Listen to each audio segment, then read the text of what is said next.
experimentando sumo gozo en las pruebas. Santiago 1, 2 al 4.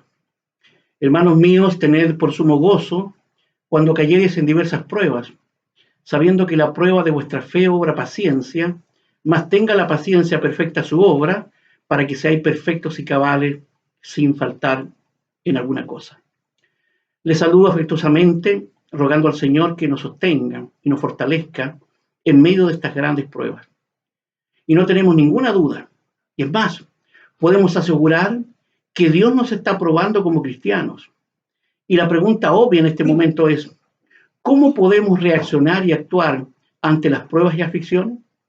Santiago nos da aquí algunas exhortaciones que pueden parecernos inapropiadas o quizás inaceptables, pero que son la única forma de salir airosos de las adversidades.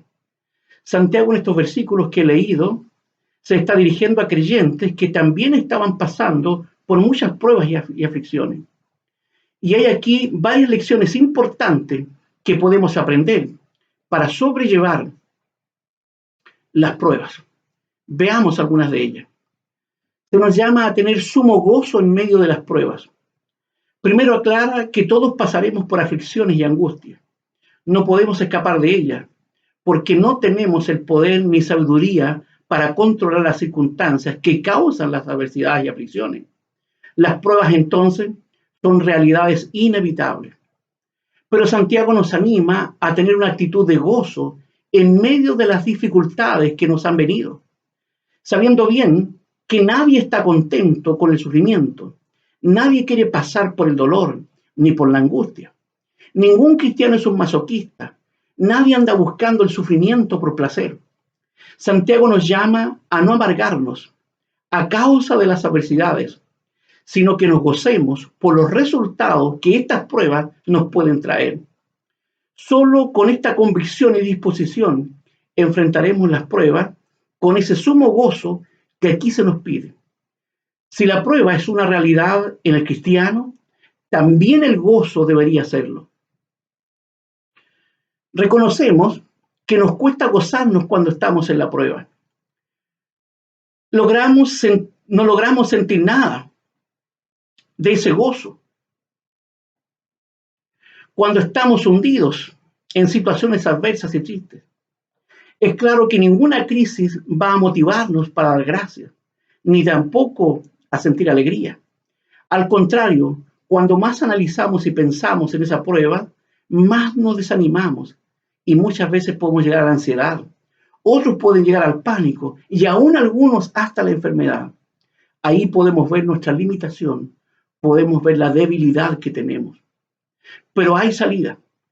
Es aquí donde debemos comprender de verdad que la prueba es solo un medio que Dios controla y utiliza con el fin de producir madurez en nuestra vida como cristianos. Por eso Él permite que la prueba llegue a nuestra vida. Y por eso normalmente Él no la quita cuando se lo pidamos y cuando se lo pedimos muchas veces en oración. Y esto es así, porque Dios tiene un propósito en nosotros. Por medio de la prueba, dice allí Santiago, que seamos perfectos y cabales sin faltar en alguna cosa. Que nuestra impaciencia, hermanos, que nuestra carnalidad o que nuestra falta de fe no interrumpan el plan de Dios, ese plan que tiene para nuestras vidas. Así que perseveremos en medio de las dificultades, seamos fieles y firmes en ellas, para que la prueba que Dios ha comenzado en cada uno de nosotros pueda ser cumplida cabal y eficazmente. Además, Santiago nos llama a centrarnos en el resultado de la prueba. Lo que nos pide es no mirar la prueba, sino el resultado de las pruebas. ¿Cuál es ese resultado?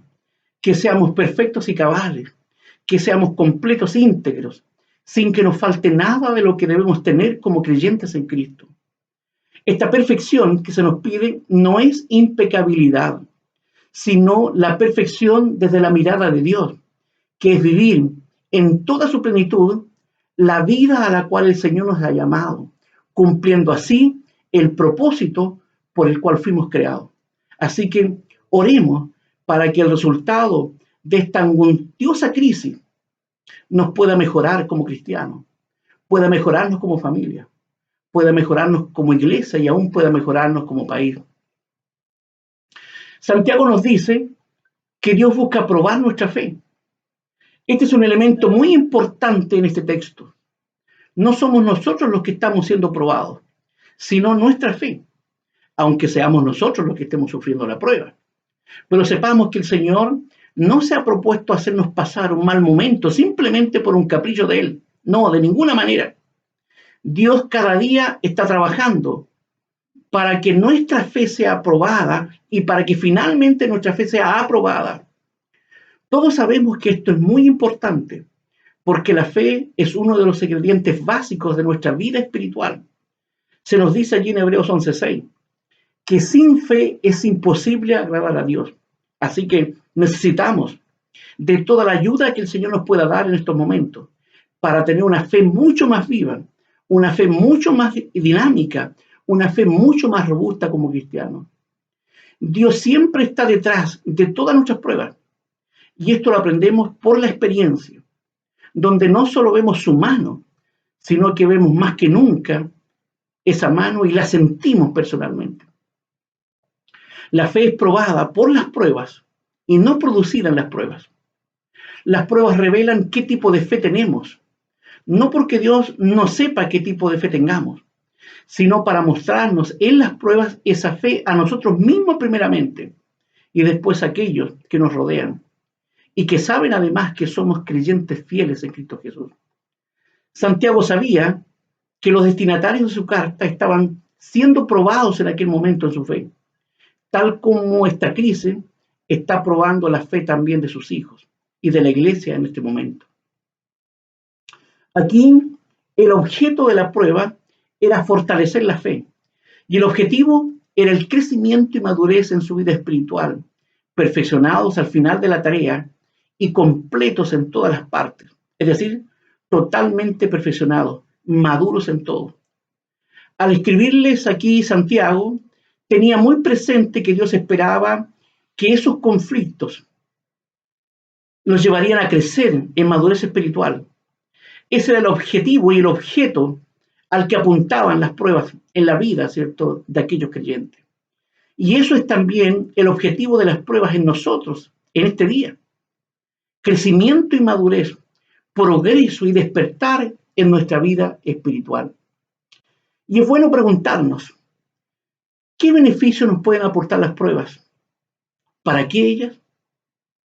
Permítame decir algunas. Quizás para probar nuestra fe o para hacernos más humildes, para separarnos a lo mejor de nuestra dependencia de las cosas de este mundo o del mundo mismo. Quizás para poner nuestro corazón en las cosas de arriba, en el reino de Dios y su justicia. A lo mejor las pruebas son para mostrar qué es lo más importante en nuestro corazón o para que valoremos las bendiciones celestiales, para desarrollar en nosotros una vida cristiana más fortalecida o a lo mejor para hacernos más fraternos y compasivos.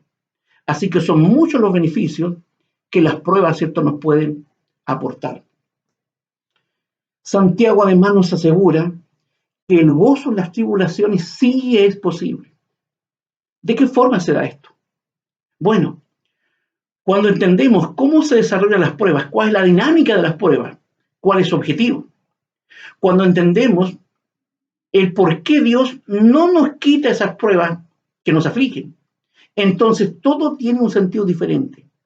Y aunque el sufrimiento lo sigamos enfrentando, lo hacemos con un gozo y con una tranquilidad inexplicables y que solo Dios puede darnos. Por eso es que Pablo se gozaba en las tribulaciones, como dice ahí en Romanos 5:3. Y no solo esto, más aún nos gloriamos en las tribulaciones, sabiendo que la tribulación produce paciencia. Agrega en 2 Corintios 4:7-10. Tenemos empero este tesoro en vaso de barro, para que la alteza del poder sea de Dios y no de nosotros, estando atribulados en todos, mas no angustiados, en apuros, mas no desesperamos, perseguidos, mas no desamparados, abatidos, mas no perecemos, llevando siempre por todas partes la muerte de Jesús en el cuerpo, para que también la vida de Jesús sea manifestada en nuestros cuerpos. Y agrega en 2 Corintios 7:4, sobreabundo de gozo en todas nuestras tribulaciones. Y finalmente agregan en 2 Corintios 12:10, por lo cual me gozo en las flaquezas, en afrentas, en necesidades, en persecuciones, en angustias por Cristo, porque cuando soy flaco, entonces soy poderoso. Pablo no estaba fuera de sí cuando está escribiendo esto. Pablo sabía bien lo que estaba padeciendo y lo tomaba como un honor, como un desafío, como algo que se podía superar y que se podía vencer. Pregunto ahora, ¿cómo tomamos nosotros las pruebas y las aflicciones? El fiel cristiano en la prueba confía que Dios vendrá en su ayuda siempre, que vendrá en su auxilio y que vendrá en su consuelo. Y por sobre todo, los cristianos sabemos que Dios siempre responderá a la fe y nos dará todos los medios para superar las pruebas. Concluyendo, hermanos, hay algo que hoy necesitamos saber, y es que nuestro sufrimiento tiene un propósito que va más allá de nuestra propia vida, aunque ahora mismo no lo entendamos. Así que no perdamos de vista ese objetivo. Sigamos, hermanos, adelante. Tengamos una fe robusta. No desviemos nuestra mirada del Señor, porque con Él siempre es posible superar los obstáculos y experimentar ese sumo gozo de cual aquí Santiago nos ha llamado y exhortado. Que Dios les bendiga. Un cariño para cada uno de ustedes.